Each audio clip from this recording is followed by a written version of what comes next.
안녕하십니까. 오늘 여러분들과 여성 창업에 대해서 한번 알아볼 건데요. 요즘에 워낙 경제 상황이 안 좋다라고 다들 하다 보니까 일자리를 구하기가 굉장히 어려우시죠. 그래서 우리 여성들이 그럼 창업을 해보자. 그래서 맘 스타트업이라는 그런 신조어가 생길 정도로 이런 취업에 성공하신 그런 주부들이 많으신데요. 여성 창업은 그러면 어떻게 지금 변화되고 있는지 한번 살펴보도록 하겠습니다. 여성 창업을 살펴보면 지금 창업하시는 여성분들은 그런 수익 기반을 어느 정도 갖춰놓고 창업을 하시는 분들이 많으세요. 전에는 창업을 해서 수익 기반을 만들어 왔다면 지금은 어느 정도 수익을 가지고 있는 분들이 창업을 시작을 하시고요. 그리고 본인의 취미와 적성에 맞는, 그리고 취미와 재미를 가지고 창업을 하시는 분들도 많으시고, 그리고 요즘 여성분들은 SNS를 적극 활용하시죠. 그런 카페라든지 아니면 유튜브, 인스타그램, 그 외 등등 이런 SNS를 통해서 창업의 그런 성공적인 그런 길로 가시는데 SNS를 많이 활용을 하시고, 그리고 여성만의 그런 특유한 감성을 가지고 기업의 가치를 높이시는 분들이 많으셔요. 그리고 여성분들은 굉장히 친화력이 좋으시죠. 그리고 직원들과 아주 공감대 형성을 통해서 직원들과 비전을 공유하고, 그리고 직원들과 그런 전략적인 대응을 하면서 기업의 성공으로 가시는 그런 여성 창업자분들이 많으십니다. 그래서 이렇게 좀 여성 창업의 트렌드가 이렇게 좀 바뀌고 있다는 걸 아시면 창업하시는 데 좀 도움이 되실 것 같아요. 그러면 아주 기본으로 가서 그럼 창업이란 무엇인가? 우리가 딱 얘기를 했을 때 창업에 대한 기본적인 느낌을 보면 이게 우리가 사전적인 의미인데요. 사업 따위를 처음으로 이루어 시작하는 과정. 이게 이제 우리가 그야말로 사전적인 의미인데, 우리가 일반적으로 창업이라고 하면은 창업자가 새로운 아이디어를 창출을 해서 자신이 가지고 있는 그런 자원과 결합해서 부가가치를 이루어내는 그런 활동이라고 이제 보고 있는데요, 창업을. 그래서 여러분들이 이런 창업을 하실 때는 어쨌든 내가 가지고 있는 그러한 아이템을 가지고 자원과 여러 가지 네트워크를 활용해서 어쨌든 사업을 시작하는 그런 일이라고 보시면 되겠습니다. 그러면 여성 창업이 왜 다른 일반적인 창업보다 조금 더 중요하고 왜 여성 창업을 좀 많이 하실까요? 이런 걸 보면 이제 이걸 같이 좀 설명을 드리자면, 일단은 여성 창업은 내가 하고 싶은 일을 내가 원하는 시간에 그리고 자율적으로 할 수 있다는 데 가장 큰 장점이 있고요. 있는 생활과 공간, 자원을 다시 활용할 수 있는 것들, 그리고 나 자신의 일자리뿐만 아니라 새로운 일자리를 만들어내는 것들, 그리고 여성의 아주 강점을 통해서 부가가치를 재창출할 수 있는, 기존의 똑같은 상품이지만 여성의 그런 특유의 감성을 통해서 부의 재창출을 할 수 있는 부분들, 그리고 여성들이 4차 산업이 되면서 여성 인적 자원에 굉장히 중요성이 많이 강조되는데요. 이런 AI라든지 VR, 빅데이터 등등 이런 4차 산업의 여성의 강점이 나올 수 있는 그러한 창업들이 많다는 거죠. 여성 창업이 증가되는 또 하나의 원인이 사회적 경제가 활성화되는 부분인데요. 정부에서 사회적 경제를 지원하기 위해서 사회적 기업, 마을 기업, 협동조합 등등에 대한 지원책을 많이 내놓고 있는데요. 이러한 부분들이 여성 창업을 증가하는 아주 중요한 요인 중에 하나라고 볼 수 있습니다. 그러면 전체적으로 여성 창업뿐만 아니라 전체적으로 이렇게 경기가 어려움에도 불구하고 왜 창업이 증가할까요? 라고 물어보시는 분들이 많은데요.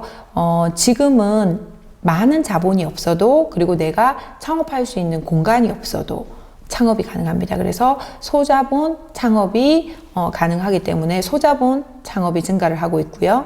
그리고 소비자의 욕구가 워낙 다양하기 때문에 그러한 다양한 소비자의 욕구에 맞는 그런 틈새 창업이 가능하고, 그리고 기술 변화가 워낙 가속하기 때문에 이런 SNS를 통한 그런 창업도 가능하고요. 그리고 이제 지금은 그야말로 취미와 재미를 창업으로 연계하는 그런 사업 아이템들도 많이 소개가 되고 있고, 그리고 이제 여성들이 사회에 진출을 많이 하기도 하고, 그리고 이제 실업자가 많이 늘다 보니까 청년들도 일자리가 얻기가 어렵고 조기 퇴직하시는 분들도 많은 거예요. 그래서 이러한 분들이 이제 퇴직을 하고 일자리를 얻는 대신에 창업을 하시는 분들이 많고, 그리고 이런 취업을 장려하는 그런 여러 가지 지원들, 사회경제 활성화 지원들, 이러한 여러 가지 창업 지원, 이러한 정부 정책들이 창업을 증가시키는 원인의 중요한 요인이기도 합니다. 그럼 그 성공 창업의 중요한 조건, 필요 조건이 뭘까요? 한번 생각을 해보면, 창업에 성공하기 위해서는 지금 주변의 시장 환경, 창업 환경, 여러 가지 환경들을 잘 이해하는 것들이 되게 중요한데요. 기존의 시장, 그리고 앞으로의 잠재 시장, 그리고 이러한 시장들 사이에 틈새 시장이 뭐가 있느냐, 이러한 환경 변화 흐름을 제대로 이해하고 파악하는 것이 굉장히 중요하고요. 그리고 창업자가 어떠한 기업가 정신을 가지고 있는지가 굉장히 중요합니다. 창업자는 좀 모험 정신이나 도전 정신이 필요한데, 창업의 성공을 위해서 가장 중요한 게 이러한 그 창업자의 기업가 정신이라고 볼 수 있겠습니다. 그리고 그 아이템인데요. 창업의 업종 선정. 어떤 아이템, 어떤 업종을 선정을 해서 어떤 시기에 내가 창업을 할 것인가. 그래서 소비자의 욕구, 그리고 사업 아이템이 성공할 아이템인지 아닌지 대한 신뢰도, 타당성, 여러 가지 분석들이 필요하겠죠. 그리고 이제 경영 자원을 내가 어떻게 동원할 수 있느냐. 요즘에는 이러한 경영 자원을 동원하는데 내가 알지 못해도 정부 지원에서 이러한 것들을 되게 많이 해주죠. 그래서 뭐 자금이 부족하다든지, 아니면 내가 기술적으로 부족하다든지, 뭐 마케팅으로 부족하다든지, 아니면 뭐 지적재산권 특허 관련해서 내가 좀 모른다든지, 이러한 여러 가지 부분들에 대한 요즘엔 정부 지원이 많기 때문에 그러한 정부 지원을 어떻게 잘 활용하고, 그리고 내가 가지고 있는 아이템을 통해서 어떻게 성공적으로 나갈 수 있을지에 대한 이러한 자원, 효율적인 자원 운용에 대한 부분들도 고민을 하셔야겠죠. 이러한 것들이 어느 정도 끝나고 나면 그 다음에 여러분들이 제일 먼저 하셔야 될 게 사업계획서 작성입니다. 올바른 사업계획서, 성공적인 사업계획서, 아주 구체적이고 실행 가능한 사업계획서를 작성하는 것이 어떻게 보면 사업 성공의 이제 반이라고 볼 수 있는데요. 이렇기 때문에 사업계획서를 잘 작성하는 것이 중요한데, 사업계획서를 작성하는 것들은 여러분들이 정말 많이 공부를 하셔야 되고, 이 사업계획서를 작성하는 것도 추후에 여러분들하고 같이 한번 얘기를 해볼 건데요.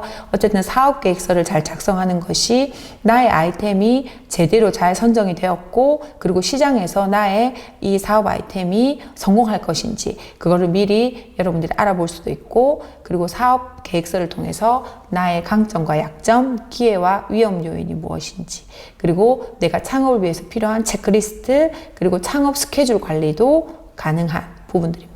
그래서 사업 계획서를 잘 여러분들이 만드는 것이 여러분들이 사업을 시작하는 첫 길이라고 보시고, 또 요즘에는 사업 계획서를 잘 제안을 하면 펀딩 같은 것도 많이 받을 수 있죠. 그래서 사업 계획서는 여러분들이 정말 좀 잘 작성을 해 보시는 게 중요하다고 말씀드리고요. 그리고 또 하나가 이제 이런 창업 지원제도 활용.